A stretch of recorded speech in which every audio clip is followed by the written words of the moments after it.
Welcome back. Rachel Agnes got the first match. Andreas Peterson got the second match. So we're tied at 1 in our best 3 out of 5, and it's match 3. So we get to see the last of the 6 decks that the competitors brought. How do you size up this matchup? What's the who's got the advantage in terms of deck lists? I think that Rachel does, but the sideboard Managorger Hydras are a real pivot point, right? Yeah. She has the traditional advantages in this matchup. She has access to the full 4 Pyroblast post sideboard. She's got a Null Rod, a Mystic Remora, up to 4 Sprees if she wants them. She has 1 main deck Flusterstorm too. Like, this is the kind of matchup where Paradoxical Outcome is disadvantaged. Yeah, I mean, at some level, the tier 1 in Vintage nowadays is, I have it at Paradoxical Outcome, these Turbo Xerox decks, Shops, and then, I mean, you can count Dredge in there if you like. And the one thing that keeps Paradoxical Outcome in check is supposed to be the Xerox decks, the, blue stew of cantrip style, control decks, or what passes for control in Vintage nowadays. So, yeah, you would think Rachel's advantage. And she has some other incremental advantages too by being straight blue-red. For example, Andreas has a main deck Karakas and a sideboard Karakas because he's really anticipating Jeskai, right? And their Lavinias. Yeah, Lavinia. You got to deal with Lavinia if you're on the PO side. Right, and the opportunity cost of those slots is basically lost against her. Yes, she does have 1 JVP, but that's unlikely to matter. But still, I mean, it's going to be anyone's game in the sense that Andreas has a good card quality threat in Sylvan Library, right? I mean, this is called Sylvan Outcome for a reason. And if he just goes Landmarks Sylvan Library, none of the Flusterstorms or Pyroblasts in the world fight that. That's why that card's in there. And he can run away with a game that involves a turn 1 library of that sort. She certainly can't pressure his life total very much. So it's something like, draw 3-4 cards and, get in some filtering in terms of your other draw steps as well. So a very good card. The Green Splash, though, for me, it really is all about that Managorger Hydra. You mentioned it in the setup. He maxed out on those too, which is incredible. All 4. I know. That is his plan post sideboarding. He's basically conceding that her main deck is advantaged against his main deck. He needs a new plan post sideboarding. So he's got one. I'm just very much looking forward to seeing how well that plays out for, because as we discussed in the pregame, her removal is Lightning Bolt based, and that matches up terribly against Managorger Hydras. And so she's backed into a corner if there's a turn 1 Hydra or even a turn 2 Hydra. Yeah, her Managorger Hydra removal suite is Force of Will. Basically, right. And he has good game against Force of Will because he also has access to sideboard Flusterstorm and Lavinia too. So, he's fighting on multiple axes here, which is nice for him. No, it's a good sideboard plan, and it's why Andreas's Sylvan version of the PO deck is starting, I think, to become the version of PO that you see on Magic Online nowadays. All right, so we'll see. Players are ready. It is time for match number 3.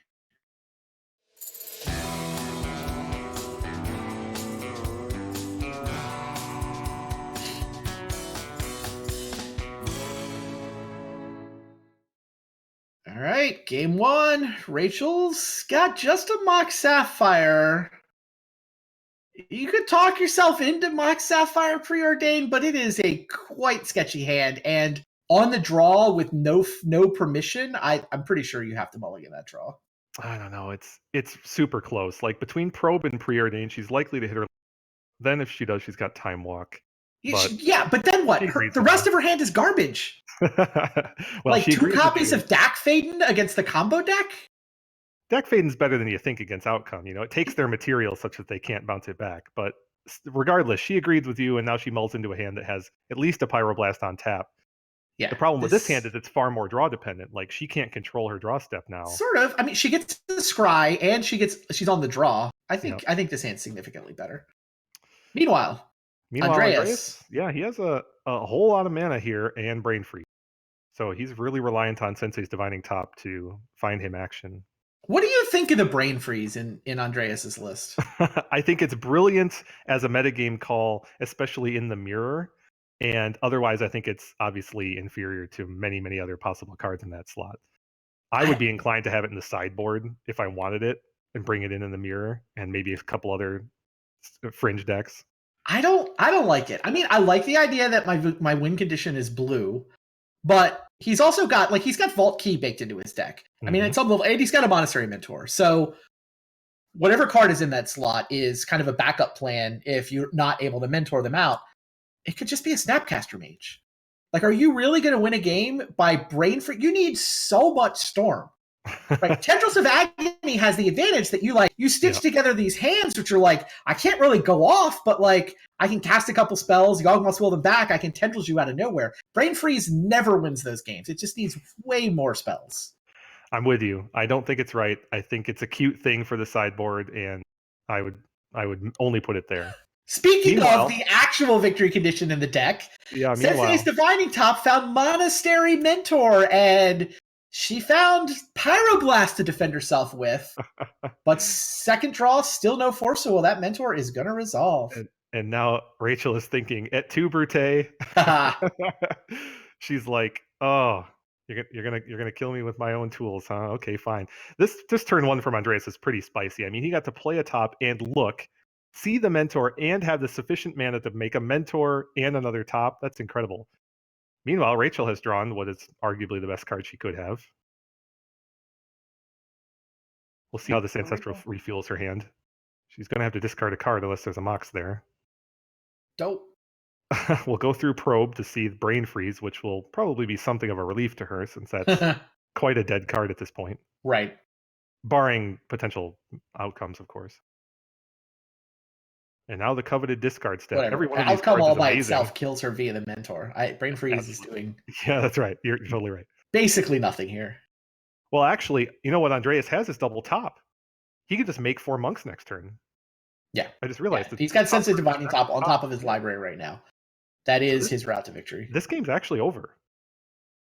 This game is full stop already over. Unless she gets a turn, but there's nothing she can draw? Well, I don't think she can, unless she gets Time Walk into a combination of cards that remove all these monks. But her main deck doesn't have such a card. Right. Her main bolts. This are monks that Andreas can make here. Yeah. She has nothing like Pyroclasm, any other mass removal spell in her full 75. Her plan against the Mentor is to basically try and race it with multiple young Pyromancers and or remove it with bolts. Yeah. Yep. No, that is actually one of the weaknesses of the blue-red Pyromancer deck. It's soft to Mentor. I mean, it's restricted. There's only one, so it's hard to, tweak your deck to deal with this sort of the one random Mentor that they sometimes play on the first turn, but when they resolve the Mentor on the first turn, they catch you without a Force of Will, they just get to win those games. That's why Monastery Mentor is restricted now. Indeed. Meanwhile, Andreas wasting no time. He went right for 4 Hydras and 1 Flusterstorm. Sure. He is, I would say, wasting a little bit of time deciding on what he's going to take out. It appears that he may not have pre-documented a sideboard plan for game. No, he already took them out. He took out his Hercules. He took out his Caracas. Oh, he's on 60. Now he's tweaking. There you go. You're right. I see that both Caracases in the sideboard, in addition to what looks like a basic island. The 2 Hercules would come out. That makes sense. Brain Freeze came out, as we discussed. I think that's a good plan for him. Meanwhile, do you really think he's going to Brain Freeze an opponent out in the mirror? In the mirror, it's a fantastic answer to their second outcome. If it resolves, it's a storm spell. Yeah. I mean, imagine they go outcome and they replay their 3 or 4 or 5 Moxen. They don't play their Flusterstorm. Play another outcome. Yeah, I mean, sure, they can Flusterstorm it, but I mean, it's cute. That's why I said it's cute. All right. I guess you've talked me into it in the mirror. It's not great. It's not like it's a barn burner. There's a reason we haven't seen it in sideboards to begin with, right? And in my opinion, it's not as good of a mirror breaker as just Flusterstorm. To your point. All right. So Rachel has Library on the play, which is not even her strategy here, right? She's going straight to Preordain to try and find some of her more disruptive effects. Meanwhile, Andreas has a hand that's hilarious. It does pretty much nothing. It does actual nothing. He's got Mana Vault Go, hoping to find another artifact to enliven a Mox Opal to actuate Sylvan Library. Like, his draw is good if he top decks an artifact. Yeah, basically any mana source. Okay. Fair. I mean, turn 1, an artifact. Land isn't that hot. Yeah, but an artifact, yeah. And he's got the Force of Will to slow her down. I like your theory. 2 turns to find any mana source, and his hand's fine, which makes it keepable. Meanwhile, Rachel preordained into a tropical island, which I would be surprised if she actually kept that on top. She may be thinking she needs a 3rd land to get to Dak. Do you consider misstepping that probe there? Andreas's list doesn't have that many misstep targets. He happens to be holding one in Mana Vault, but then it's just the 2 tops, really. And Ancestral, of course. I don't usually misstep to probe, no.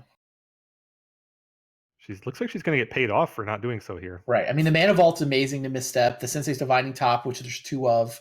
We know he sideboarded 1 out, but that... Yeah, I don't think he sideboarded out misstep. a key, not a top. Oh, my bad. You're right. Yeah. Sorry. But there's another misstep target. One of his 2 keys. Agreed. But she cares much less about those. Hello! No Rod! Force of Will from Andreas here, I would assume. Andreas is lucky he's got the Force of Will. Otherwise, that card is brutal. Now you're just like, must find one of my 2 repeals or the game's over. I guess Managorger Hydra also is an anti-Null Rod plan still. That's true. It very much is.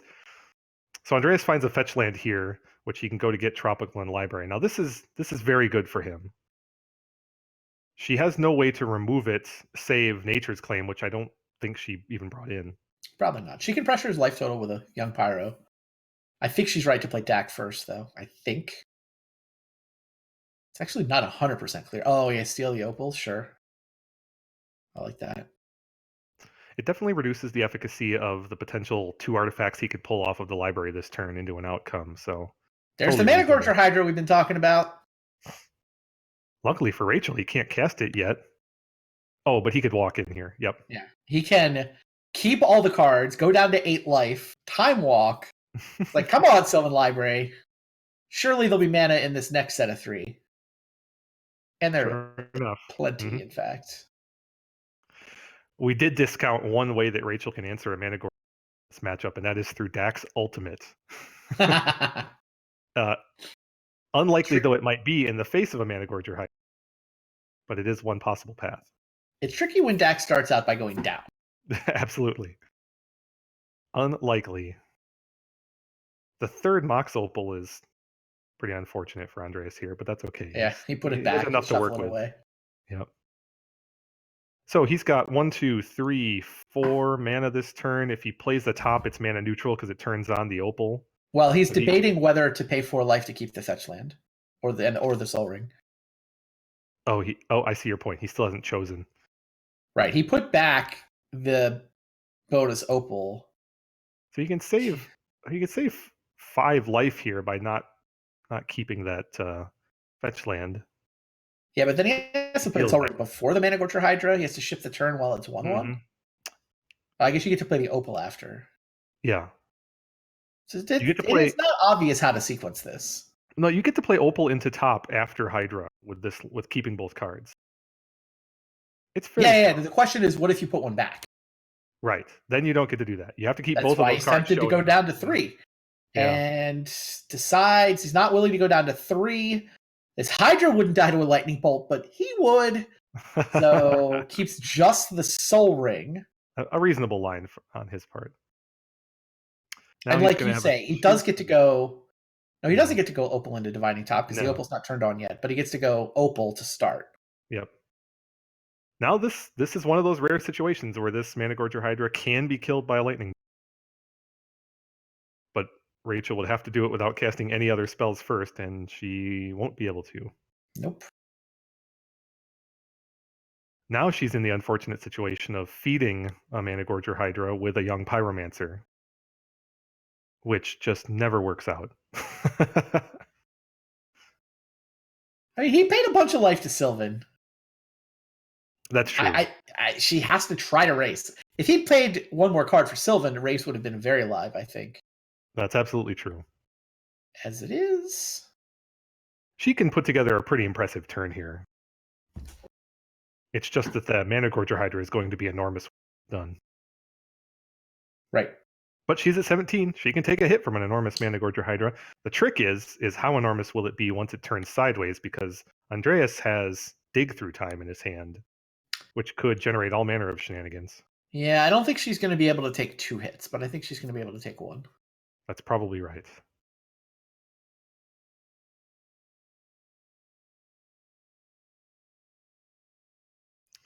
We don't get to see what the action from Preordain reveals here, unfortunately, and apparently it's not obvious because she's thinking long and hard about it. Managorger Hydra really has just turned her own deck against her. Mm-hmm. All That's the why it's in here, cantrips that you're normally so happy with. right? It's like which is the martial art that's all about using your opponent's strength against them? Judo. Judo. Yeah. Yep. There's the lightning bolt. That's right.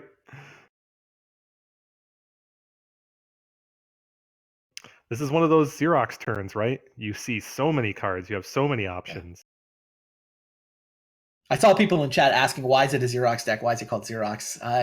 I've told that story a couple of times, but it is an homage to Alan Comer, who in the 90s, in like 1996, 97, was the first guy to say, "How about what if I took my blue deck and instead of lands, I just play a bunch of cantrips?" And so you get it. He built this deck, and it became called Turbo Xerox because as soon as he did it, everybody else copied it. He played it in one tournament, and all of a sudden it was all over Southern California. Turns out all the cantrips were like, commons and uncommons, so people had them lying around, and suddenly this like aggro blue deck with a bunch of cantrips and tempo plays became the deck to beat. So and that deck existed in an environment without a Mishra's Workshop deck, right? So it had far fewer mana sources than modern Xerox decks do, right? Well, his initial versions were standard decks.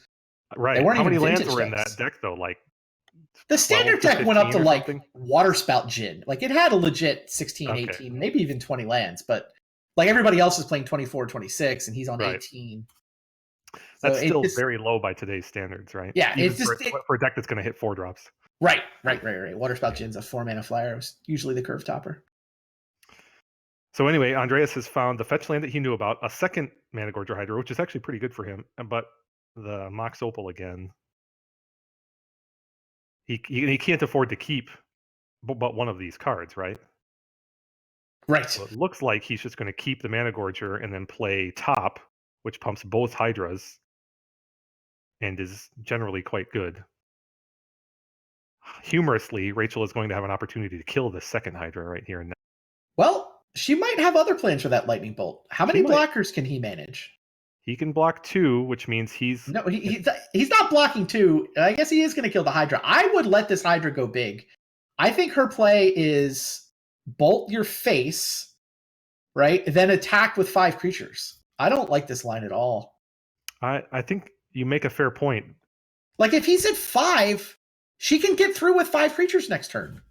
You're absolutely right. If he's leaving an 11/11 on defense, she wins, a bunch of turns from now. I don't like that lightning bolt play at all.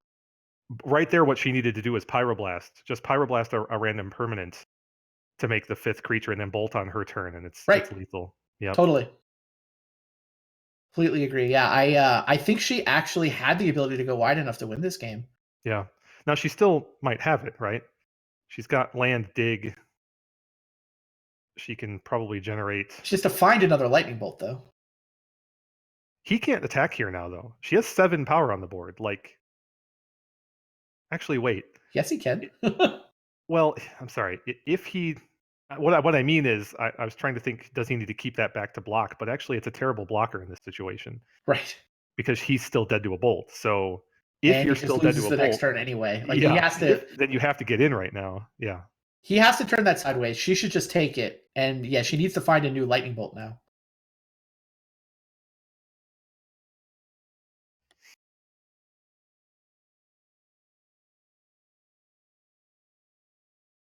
She could still win the game next turn through a combination of dig and dack, of course. She's going to see a lot of cards. The trick is that she's she just has to find a lightning bolt. Right, but she's also hampered on mana. She can't dig into a next turn without finding a red mana to go with it. It's a fine point. Yeah. But that's certainly possible, right? She could dig into Ruby or Lotus. Actually, her Lotus is gone this game. She could dig into Ruby still. It's crazy that she had a window where she could actually kill a Hydra with lightning bolt, but it was wrong. The second Hydra. I mean, not the 1111 one. Right. So I'm guessing she's just going to not block at all here. Yes. Correct. No block there makes sense. Force of Will, no help. I would expect this turn to kick off with the Dax activation. Yep. Lightning There's the bolt. bolt! She did it. Off the Just like top! that. A circuitous route, but she's just got it. Impressive that she managed to win a game featuring an 11/11 Mana Gorger Hydra. And Yeah. the life payment of Sylvan Library plus the go wide of Young Pyromancer plus Lightning Bolt. And that's why these cards are in here. Yeah, she's even got Force of Will in case he's got a misstep. I don't even Yep. know if his list has missteps, but Well, he could have Force on top with his oh, he could here. top into Force of Will. Yeah. Got that covered. But he didn't. Well played. Interesting game. If I was Andreas, I would have let the triggered ability of my Mana Gorger Hydra.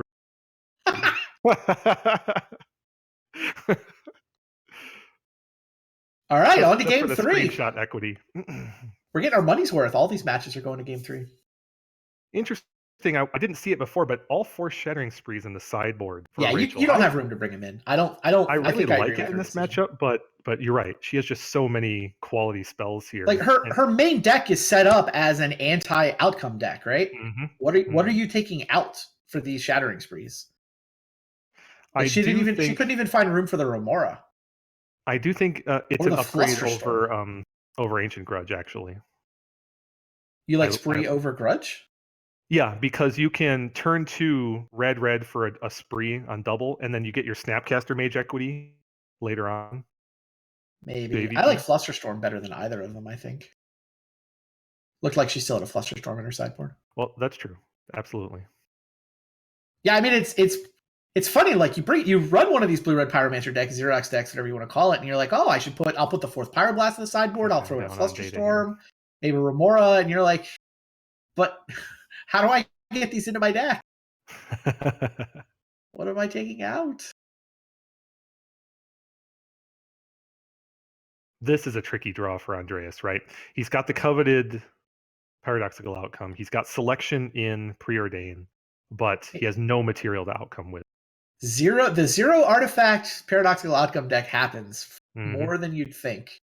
And it's going to be a testament to his skill with the deck to see how he navigates this, to see if he ends up getting value out of the outcome, if it ends up just getting pitched to Force. True. It is a blue card for Force of Will.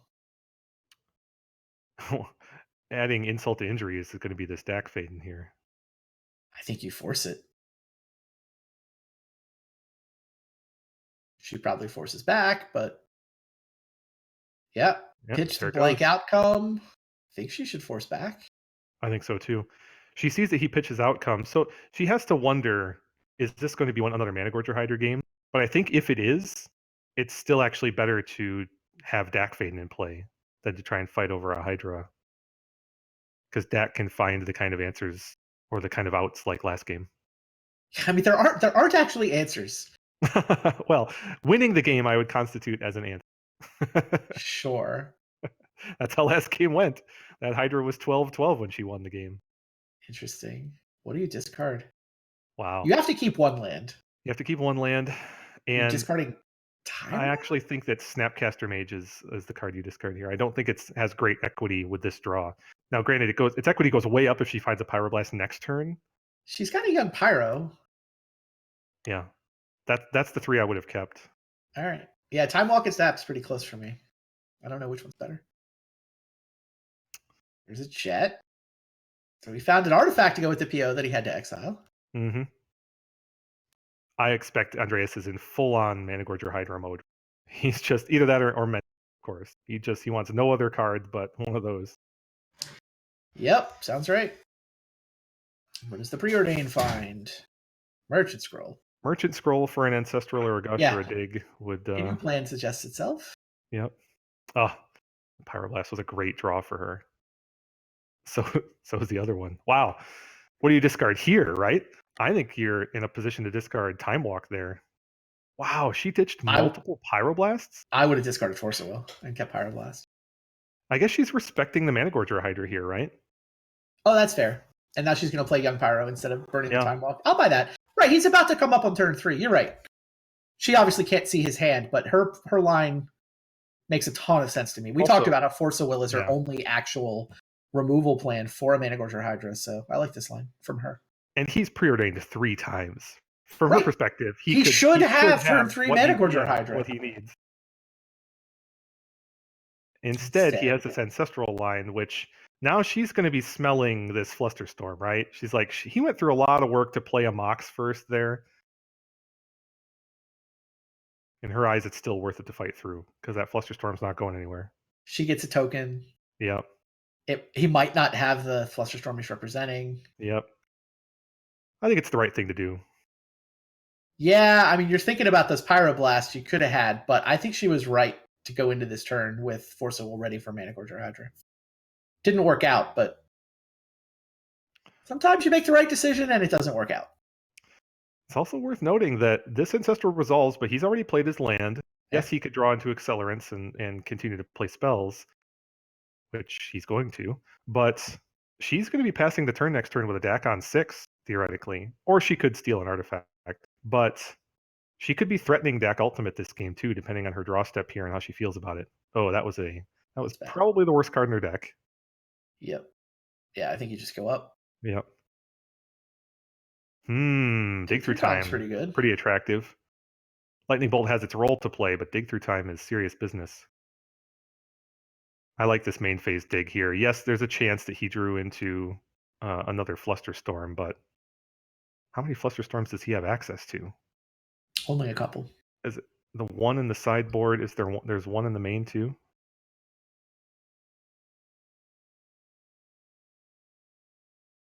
Point being, letting him untap just gives him access to more permission.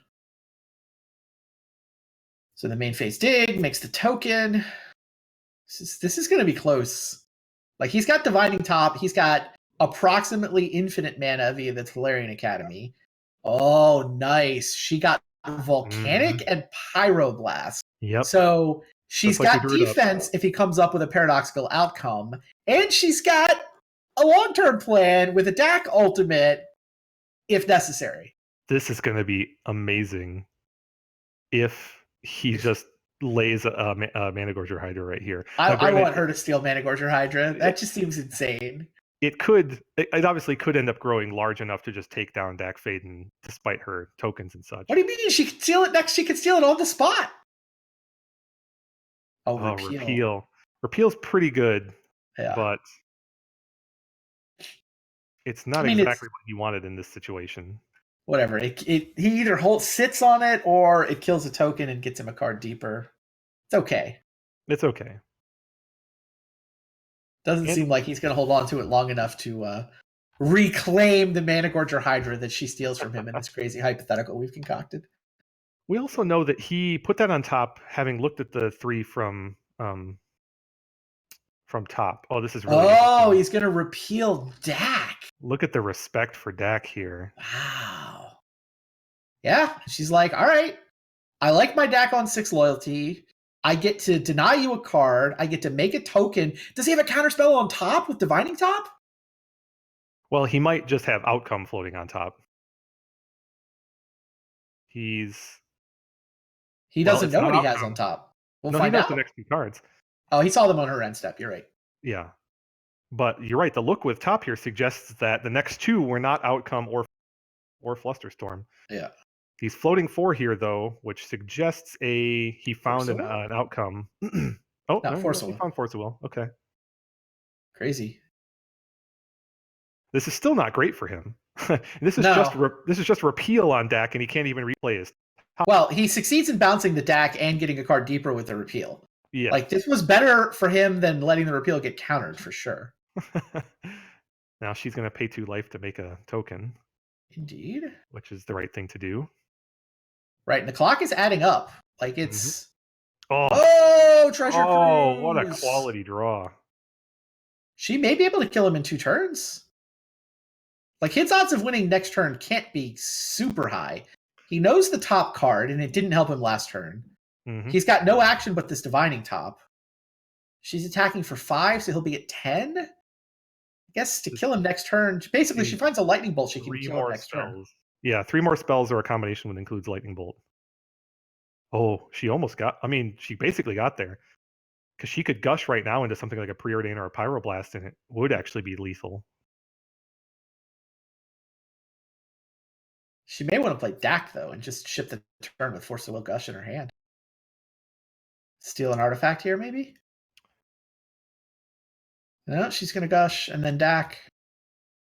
Very likely to have a blue card. Probably not much risk there. There's the lightning bolt and the Force of Will. I think she's got it. I think I think she's got it because he only gets to. He's going to draw 1 mystery card, a card we haven't seen, but he has. Right. Then he's going to look at 3. Well, but that card was the 3rd one down when he topped before, so Agreed. it's not a killer. It's not. No, the question is, what are the next 3 that he gets to look at with his Divining Top? But right through Force of Will, it's hard to imagine. I couldn't agree more. Oh, there it is. It's preordain. Okay. Yeah. I think you let the top resolve. Yeah. That's a misstep. He's got to come up with. Right? Yeah. He's got to come up with a card off the preordain and a card off the top. Dig's a good card. He's halfway home. So that's the kind of card that can get you there, but it's all right. He's going to go ahead, go for the dig. She's going to force. And then the Divining Top is going to have to basically find a paradoxical outcome in the top 3. Interestingly enough, if he were to pass the turn with a big Hydra, she still because of Bolt. Yeah, she still wins. All right. What does Divining Top have? Can it defend a dig through time? Does he have Force of Will mana? He does have Force of Will mana if he finds that. Flipping the top. Oh, yeah. Flusterstorm. Okay. That'll do. So this defends his dig through time. He's got the ability to tap Tolarian Academy for it's only 3 because he had to put the top on top of his library. He maybe should have tapped Academy before he flipped the top. He should have 4 mana floating here instead of an untapped Academy, in my opinion. Yeah, the difference between 4 and 3 is gigantic. It is. He can still dig into like Mock's outcome here, which would but he has to. He's got Cruise at least and a land. He's trying to show. Oh, he's got. There's the Hydra. He can take Time Walk Treasure Cruise. We know there's a top in there, so there's only a couple of mystery cards we can't see. Yeah. There's 2 mystery cards we can't see here. Walk into Cruise is pretty big game. I could Walk into Cruise is my line here. He has how many cards? Yeah, he's got exactly 7 in the yard. The walk would be the 8th. There it is.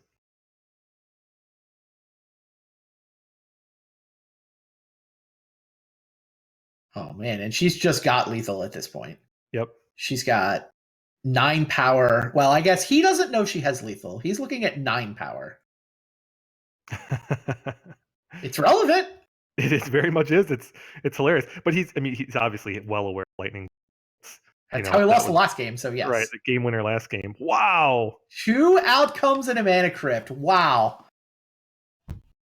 Crazy game. Andreas, he might even be favored now. Well, this is really interesting because he could the net result here could be 1 or more really enormous Mana Gorger Hydras past the turn, right? Yeah. Yes, he's going to draw several cards, but Time Walk is in his graveyard. Yes. So there's a very likely outcome here is just a lot of enormous worms end up in play. I mean, he's going to consider picking up the Hydra with this paradoxical outcome. It is a non-land permanent. I would say so. Yeah, I think I'd rather draw 5 here than 4.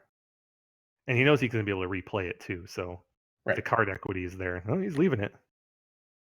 He's setting up for the big win here. He has a reasonable chance of winning if he can find Snapcaster. Or Vault Key. Oh, that's right. Or Vault Key, of course. Unfortunately, the first batch of cards didn't do him any favors.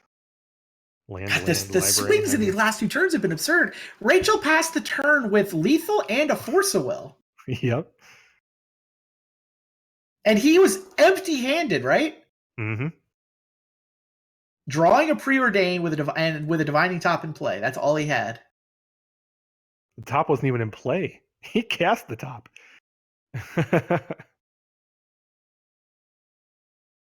All right, here it is. Big money. No whammies. Still not picking up the Hydra. There's I see the Mentor. key. No Time Vault, so he can make Oh, a the Mentor. mentor though. The mentor makes Is, blockers. yeah, that's a big deal. I That think Mentor should be game. Yeah. Andreas is actually going to win this. Unbelievable. Wow, what a game. So when I said he could dig into Mock's outcome, I was totally wrong. What he was supposed to do was dig into Mana Crypt outcome. That's what I can't believe I didn't think of that. Well, he dug into Time Walk Treasure Cruise, right? He dug into 4 cards. 5 cards. Yep. Wow. Incredible. And again with the dagger. Killing Rachel with her own mentor. Can you believe it? Yeah, once she sees this, she's going to seriously consider right-click concede, I think. This is passing priority on a whole lot of triggers here too. Look at that mana core draw. Yeah. What can she do? She has to come up with 2 more lightning bolts? I think, yeah, The third red man is going to be hard. He has no counter magic in his hand, and she's going to know that he's pretty light on it. He has spent both of his Flusterstorms this game. Yeah. So yes, the amount of mana she would need to pull off a triple lightning bolt play here is really the problem. Yeah, I don't know how she comes. I mean, she gets a draw step and DAC. She could How DAC wide did into a mana source and a Snapcaster to snap walk, and then DAC into like snap bolt on the next turn or something. I think it's still technically feasible. See, have enough. How many blockers? She actually can attack for a little bit of damage too. Well, maybe he's not done. He's wondering, do I need to play this Mana Crypt? I think playing the Mana Crypt is a little sketchy. Mana Crypt. If he plays the Mana Crypt, suddenly she only needs 2 bolts. Right. 2 bolts and a lucky coin flip. All right. He has 8 blockers. Yeah, he's got 8 blockers. She has 8 creatures. So. Oh well. Oh wow, he came up with the Snapcaster. That's game. Does he have the mana? Oh, he does. Wait. Does he have Snap Back the Walk? He had mana floating from the Tolarian Academy. So there it is. Andreas Peterson, ladies and gentlemen, from nothing, from one preordain through one preordain and one divining top through a Force of Will. And he got there. And he got there. Wow. Yeah, he had to bait out her Force of Will, and then divining top had to find an answer to the Force of Will, but he came up with a Flusterstorm, got to resolve his preordained, came up with a Dig Through Time, came up with a Treasure Cruise and a Time Walk. Off to the races. Crazy. Amazing stuff. Man, I thought Andreas had that match in game 2, but Rachel came back with the crazy awesome win. Yep. Then I thought Rachel had that match in game 3. The dust has now settled. It is Andreas Peterson 2, Rachel Agnes 1, and now things get even more fun. Match 4, they get to choose freely from amongst the 3 decks that they've each brought. We are going to take a super quick break. I want you to think about what decks you would choose in each of their seats. Okay. We'll talk about that a little bit when we get back from this break. Don't go anywhere. CoolStuffInc.com is your home for everything Magic the Gathering. Need singles for constructed or kitchen table play? Looking to pick up some sealed product or the latest in Magic accessories? We've got you covered with our extensive live inventory. With free shipping on orders of $100 or more, a 25% buy list bonus, and our ever-popular customer rewards program, CoolStuffInc.com is the place for all your Magic the Gathering needs.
All right, we're back. Andreas is up 2-1. It's best 3 out of 5, but now we've seen all 6 of the decks that they brought. Rachel and Andreas get to choose freely for this 4th match. What do you choose, Kevin Crone? If that's you sitting down there, what are you running in this 4th match?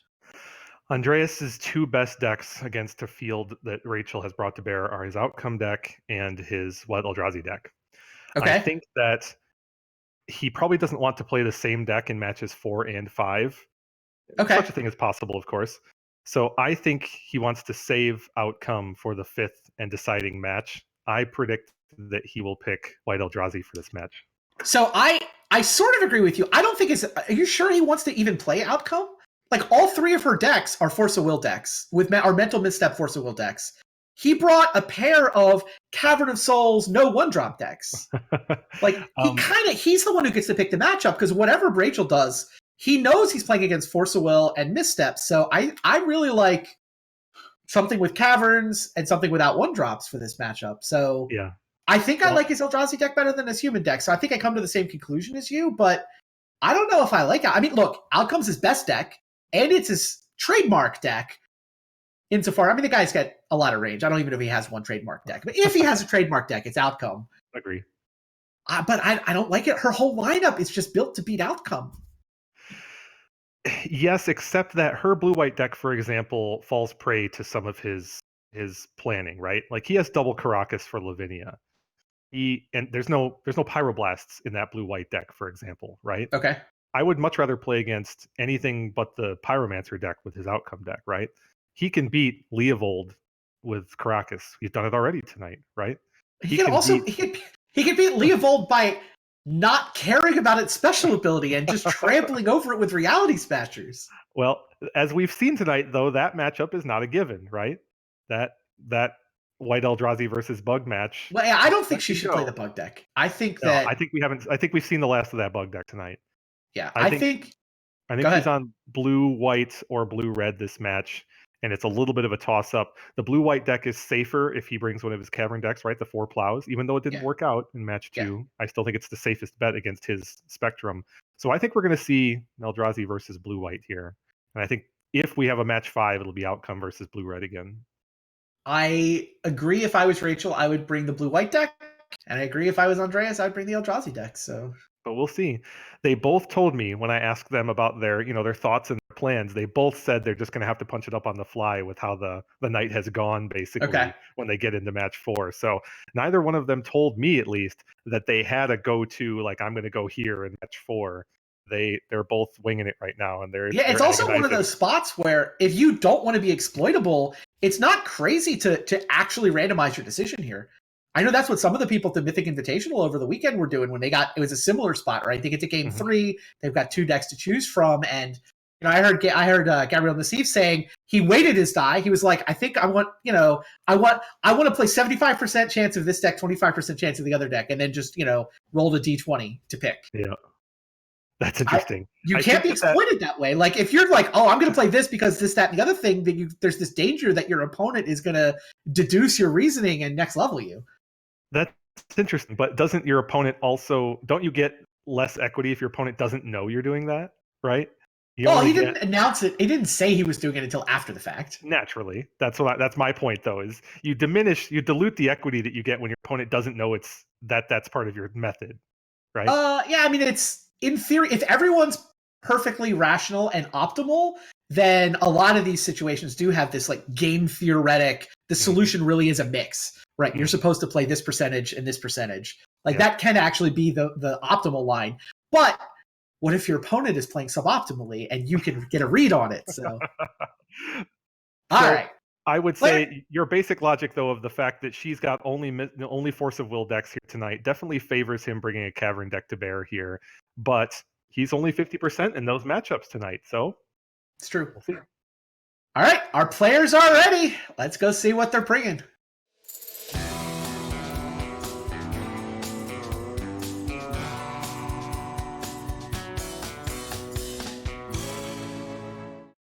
Survey says Bug Leovold. Interesting. She bought the Bug Leovold deck, and she got the Eldrazi matchup. Now, this is the same matchup they played first. We said Andreas was favored, but Rachel's the one who actually won it. I mean, at some level, she's playing the deck she got a win with. Look at this draw that Andreas kept. 6 mana sources and Smasher. This could Wow. go anywhere from here. He drew a duplicate One of cavern. the mana That's no help. sources is a cavern, but yeah, that's not a very quick smasher. It's a turn 3 Smasher at the best, right? I think he was supposed to play Ancient Tomb right there. That sets him up. He could have the option of turn 2 Smasher if he drew a Tomb or a Temple.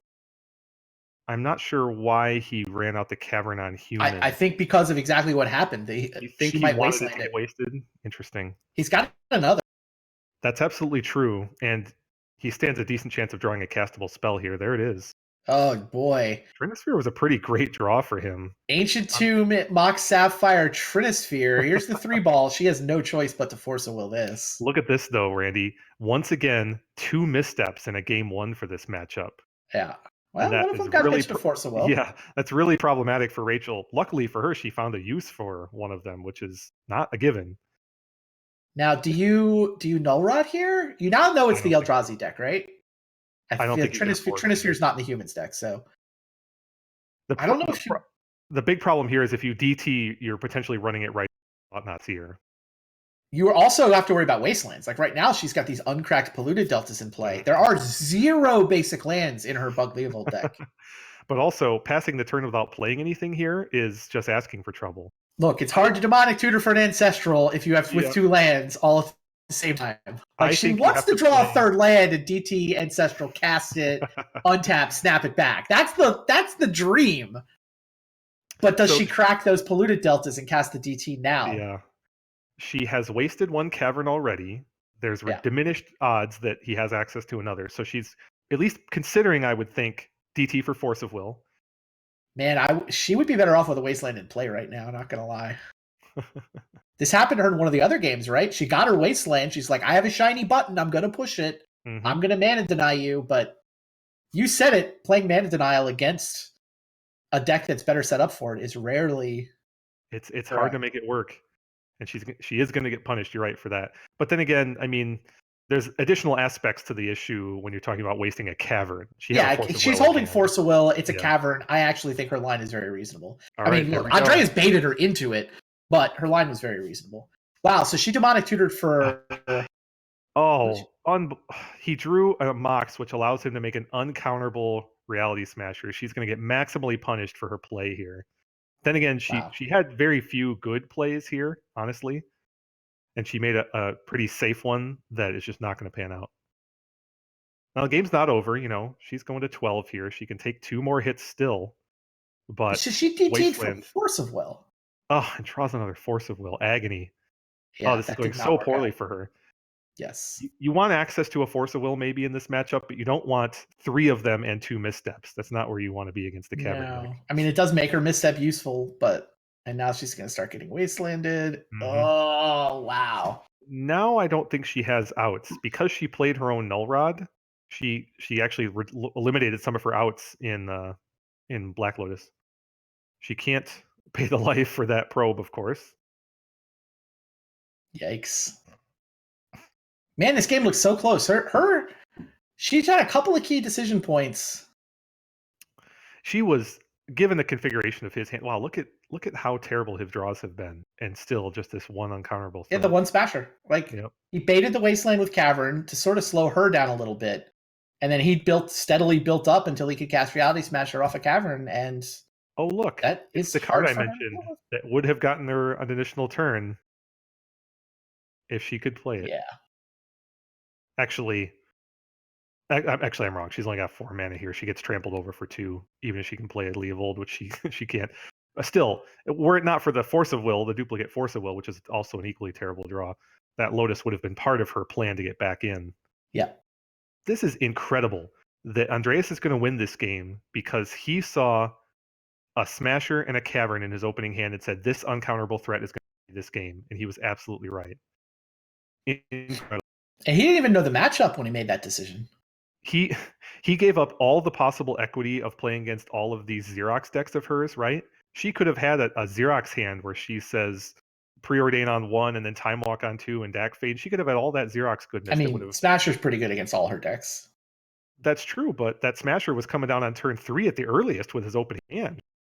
That's what I'm Yeah, saying, is he was not disrupting her in any way in the first 2 turns of the game, I and agree. it still paid off for him. That's incredible.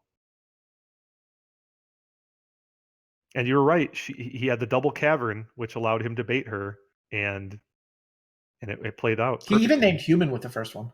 Mhm. Like, he basically said, I'm going to play turn 2 Thalia. Yep. And she's like, I don't like Thalia. Wastes the cavern. The second cavern came down naming Eldrazi, which is what he actually wanted to use it for. Yeah, her demonic tutor. So, yeah, I mean, her decision to use the wasteland, definitely justifiable, but did not work out. And demonic tutor, like, she can either play, if she can not crack the fetches, or she can play null rod, or she can play demonic tutor. And I don't know which one is the correct play. I just know that she failed her psychic check. Like, if she knows he's going to draw a Mox into a Smasher, she should just play null rod. Yeah. Yeah. But yeah, I think she failure was, to be psychic. given the configuration of her draws thereafter, though, this, the Force of Will and then the Leo and then the Lotus, she was doomed to lose that game, given what was in his hand to begin with. She could have DT'd for Ancestral. That's true. Then he smashes her, and she casts Ancestral. That's true. And Like, she would have drawn that's the line that might work out now that we have the 2020 hindsight. Yep. She It would have doesn't mean drawn it was into the those right 3 line, cards. but like the way but his it draw would have been worked pretty out, far it behind. might have worked. Yeah. As it stands, she has a really interesting and explosive hand here. And his hand is, again, pretty speculative. All it does is cast is Thorn of Amethyst at this point. No white mana, huh? Yeah, and now she's looking at that thinking, That is. wow. What do you do with this 4 mana on turn 1 here? I think it's Bob Walk. Don't you think? Some thought to Sylvan. Isn't Bob just the superior Sylvan given the configuration of his hand? I was debating Sylvan and Walk. I'm playing Dark Confidant. Okay, I see. No, that's a fair point. You're right. Sylvan and Bob is a good combo because you can set the 2 up. Right. Looks like she agrees with you. Yeah.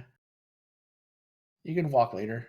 Oh, no, she's going to do the walk. Oh, interesting. That's Sylvan interesting. Walk, not the Dark Confidant. I don't think, out of all the possible configurations, I don't like that one. Oh, wow. Yeah, she has no second land now. Well, she's got Ponder and Brainstorm. I think you keep all those cards. Looking at his hand, I think you keep all those cards. That's true. Makes the Dark Confidant worse, but It does. she's going to keep 1. Pays 4 life to draw 2 cards this turn. It's reasonable to shuffle away, quote unquote, shuffle away, but look past the second Bob. It's obviously not very good. Yeah, she gets paid off here. This is still a good outcome for her. Yeah. Gets to play her Deathrite. All right. So Now, her turn 1, quote unquote, is 2 lands, a Sylvan, and a Deathrite, paying 7 life to do it. It's a good setup for her, and he has a card he can't cast. So More white Wasteland cards. is negative tempo equity for Andreas here. I don't think you do that. I think you just Ancient Tomb Thorn and leave Mana Crypt in your hand for now. Because if you draw a Thought Knot Seer off the top, you can still play the Mana Crypt and play the Thought Knot Seer. Your Mana Crypt costs mana after you play the Thorn. That's what I mean, though. Next turn, you can play Wasteland, cast Mana Crypt, tap the and still play a Wasteland. Thought Yeah. Knot Seer. You still have 4. You don't have 5. Yeah, you have 4. You're cutting yourself off of Smasher. That's right. But with starting next turn with just an Ancient Tomb in play, you can play any of the white creatures without the help of Mana Crypt. And you're not going to double. You have to pay the life for the Ancient Tomb, though. Like, at some level, Ancient Tomb costs 2 life guaranteed. Mana Crypt is EV of 1.5 life. Yeah, that's a good point. I think I'll play the Mana Crypt. Wow, he's not going to do any of it. He's not even going to play the Thorn. Wow. That's interesting. Look at her draw a Nature's Claim off the top to reward his choice. Wow. She's light on mana, but she is heavy on business here. Look at that. Why do you not play the Ancient Tomb there? Not play the Thorn. He wasn't willing to pay the life for either the Ancient Tomb or the Mana Crypt, is the answer? I guess so. He just wants to not pay life and buy himself time to draw white mana. He wants pain-free mana sources. So she put back Nature's Claim. Turns. Yeah. She put back Nature's Claim on top, so it's worth remembering that that's the top card of her deck. She could play Bob here and know she's only going to lose 1 life to it next turn. Makes sense to Interesting me. that she's leaving up Jet rather than a land. She has access to Fatal Push or Deathrite activation here. Yeah. Wow, look at his deck deliver. Huh. Look at that. He's Hello, holding 3 Cavern white Souls. humans. 3 white humans in his hand. Unreal. Look at how good that is. Rachel's got this Thalia in check, and the combination of Bob plus Sylvan could mean that she finds a wasteland pretty fast for the cavern.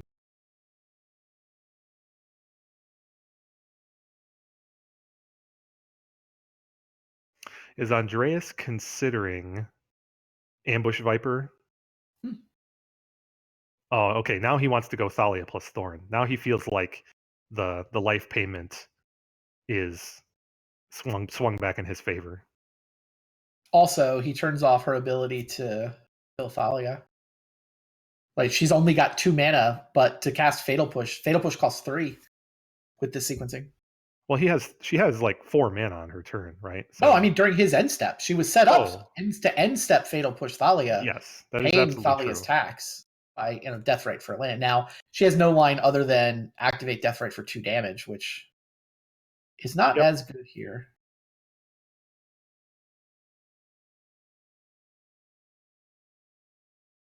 The rest of it is going to hinge heavily on what she sees right here.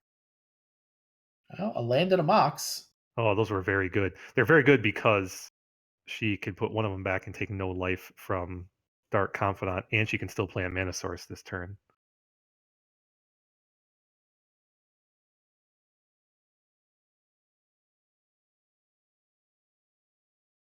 Yep. So she wisely keeps the land rather than the Mox, since the Mox costs 2 at the moment. Yeah.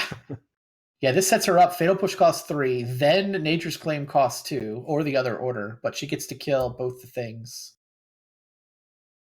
What do you think about oh, interesting. Yeah, okay. I was thinking, what do you think about Nature's Claim on Mana Crypt here to prevent a large Eldrazi from coming out? I mean, you know his hand is Thalia, Containment Priest, Ancient Tomb. That's right. So you know he still has an Ancient Tomb left. Forgot about the. Oh, I like her line. I like everything she did that turn. Also, a big Eldrazi's counterable at this point. I forgot about that too. She simply got Force of Will for an Eldrazi. More white mana. That's kind of what Andreas wanted. Well, that was a great draw for him because now he wanted to be able to double white spell. Well, as long as one of them is Containment Priest, he only has 5 total mana, so does not get to play Thalia and Displacer. All right. She lets that Thalia resolve. Could have Force of Willed it. No, couldn't Force of Will. What am I talking about? Cavern. Yeah. And now he's left up Ambush Viper mode for Containment Priest. But she has seen it. That's true. She should remember that that's there. Snuff Out. Snuff Out. And Jace the Mind Sculptor. Yeah, managing her life total is tricky here, but feels like she's got enough tools that this should all work.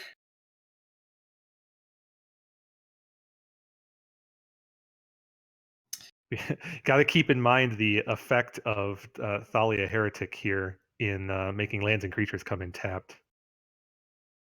It's not going to matter this turn, but it could matter at some near future point.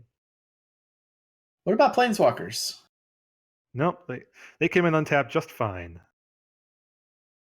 Mr. Mind Sculptor will probably return Thalia, yep.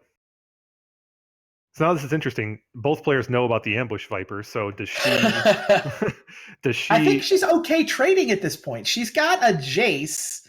She's down to 8 life. I think she's doing this absolutely on purpose, eyes wide open. I'm willing to trade.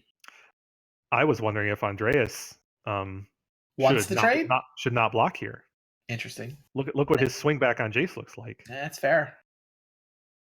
He's got 17 life. Yes, he's giving up some equity, and he knows that her good because there it is. He ran the no blocks. You're right. He ran the no blocks. Yeah, he wanted to give her an opportunity to force that because he liked. I think he read that she liked the block And that was the way that was the way right there that was most likely to actually resolve. And now she's thinking, "Oh darn, now do I have to I have to just chump with my death right here." Yeah, waste the untapped mana. That makes sense. If she activates death right, no, she wouldn't activate death right here. That's giving She's up thinking Jace. about it. Wow, she's Wow, gonna lose her she values Jace. 2 life over the Jace here. I Well, find she that didn't hard want to to chump. believe. I think she didn't want to chump.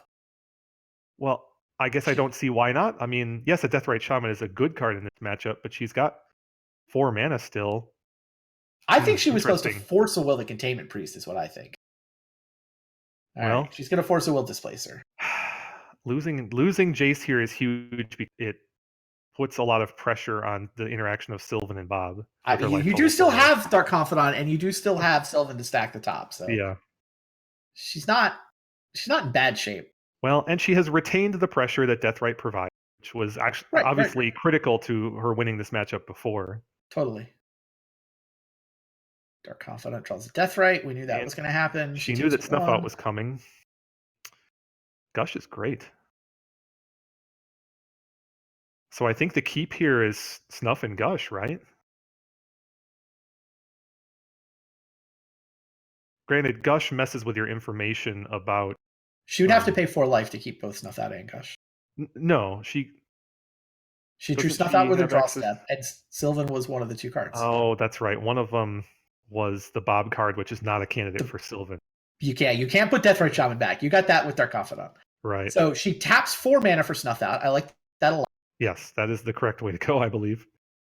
She plays the other Death Right Shaman. This all makes sense. Dark She left a Confidant land on can top. attack because there's a land on top. Yep. Mhm. She's navigating this pretty well. Now, what is he going to draw? That's the real question. You know, the thing he we gonna- haven't been commenting on here is that his Mana Crypt hasn't been punishing him that badly, and here it is. Yeah, he took That 3 one that Mana turn. Crypt hit there makes this whole game look much better for Rachel, right? Yeah, and he drew a land. Like, he's capable of drawing 5/5 trample haste. Yep. That can swing a race, but yeah, taking a Mana Crypt hit and top decking a land means he's Wow. just dead. He Look can't at beat that. those Deathrite Shamans anymore. Rachel Agnes forces a game 3. She's back up against it, right? Big picture here. Andreas is up a match. Andreas is up 2-1. He only needs to win 1 more match. And he was up a game in this one. So Mhm. if Rachel had lost that game, we're done. Andreas is the champ. Rachel has to content herself with 2nd place. But Rachel forces the game 3. That's how this matchup went the first time. She won both the sideboarded game. Yep. And look at the removal spells she played that game. No Assassin's Trophies. Those were both sideboard removal spells. Yeah, Snuff Out and Fatal Push. Those would have been those mental missteps in game 1, right? Yeah, that's a great point. Yeah, we're seeing it happen again. It's not a sure thing or anything, but she gets a serious advantage post sideboard with her card quality improvement here. Does she get serious advantage, or does she just get seriously better? Well, that's a great question, and I don't know the answer. I thought she just improved this to a 50-50 matchup, but to be fair, she's won it 3 in a row post sideboarding. Yeah. Maybe she's legitimately advantaged post sideboarding here. I mean, still a relatively small sample size, but I don't know. Very. All right, Andreas. Yeah, Turn one, Andreas has turn 1 Uncounterable Thalia. Uncounterable Thalia, followed by a Revoker, a Displacer, and a Strip Mine. That draw looks great for Andreas. Yep. It's about as good as you can ask for, really. And he really wants to win this Vintage Super League title too. Last season, if you guys have been watching VSL for a while, season 8 was a team season. Andreas was on Team Snap Cardster, and they got to the finals. This is his 2nd consecutive final, but they lost.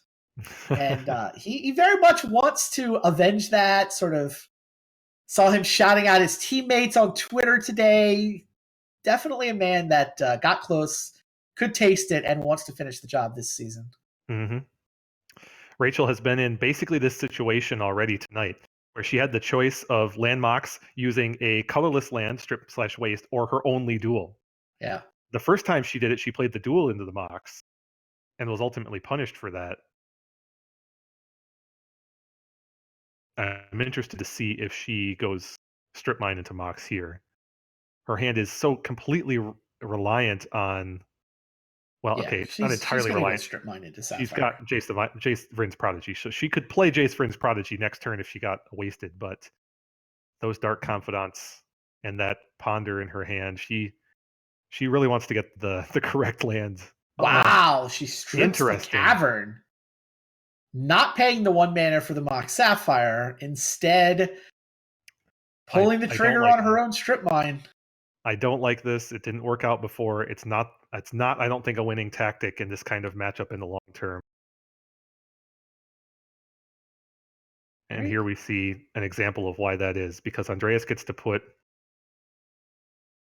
his Displacer into play, which is another great threat, and he's got Strip and Revoker in backup, and she's basically back to turn 1. She's not the tempo deck, and she's not the mana disruption deck. Needs to draw land. Black Lotus. What does that do? That Strip would have made a lot more sense if she was holding Force of Will. She's not. All right, this is probably land for Sapphire, for Black Lotus, for Bob? Jace and a Ponder? Oh, she can't Ponder. No. Because of the Thalia. Wait for Big Jace next turn? It's really challenging. Her Jace Vryn's Prodigy looks to be going into next turn with 3 cards in the graveyard. She could, if she doesn't get wasted, she could Ponder and then flip Jace immediately, basically, right then. Yeah. But I think you're right. I think she's saving up for Big Jace, and she's going to get max punished again. But this play right here, this strip right here, is born out of her strip activation, right? His Phyrexian Revoker is pretty good. Mm-hmm. Like, you don't get to nail Black Lotus with Phyrexian Revoker very often. I understand how we got here. I don't know if I would have sacked it. I think if I was her, I would have played a Dark Confidant there. You're just like, you're falling behind. You just desperately need cards. I don't know if it would have worked, but her line also seemed reasonable. Now, however, Phyrexian Revoker naming Black Lotus, strip mine on Underground Sea, and she's back down to 1 mana yet again. And now she's taking 5, looking at an attack for 7. Mm-hmm. This is going to be tough to wriggle out of. JVP off the top, and I think Andreas Peterson is going to win a Vintage Super League title. Yep, he can feel it right there when she said draw go. Eldrazi and Taxes, getting it done. This particular matchup has been really interesting. It has. So it's been really intricate. Lots of key decisions on both sides. Lots of critical draws on both sides. Yep, sure enough. She's not gonna concede. She's gonna let him reduce her to 0. Let it finish in its totality. Here is the attack. And here is the message. There it is. VSL Echo Baronin wins the match. Andreas Peterson is your Vintage Super League Season 9 champion. Congratulations to Andreas. Congratulations to both players for a well-played season and for a really exciting and fun to watch finals. That was fantastic. Definitely. They brought interesting and great stuff to bear, and those matches were fun. Yeah, we are going to have a winner's interview. We'll bring Andreas on camera shortly. I do want to thank you for hanging out, though, Kevin. Anytime. Any final parting thoughts on the night? It seemed like a really fun night of Vintage. I enjoyed those matches. Were sort of just as interactive, just as interesting decision points as I was hoping for. Well, you said it early on. I would have rather been down at the table, but if I can't be at the table, I would rather be here. And this is fantastic. Appreciate the opportunity to be here for you and all the people who have encouraged me to be on commentary. This is fantastically fun, and this night couldn't have gone better from my perspective. Awesome. Well, yeah, we were happy to have you. Don't go anywhere. If you want to hear from Andreas Peterson, we will have a winner interview for you momentarily. We'll be right back.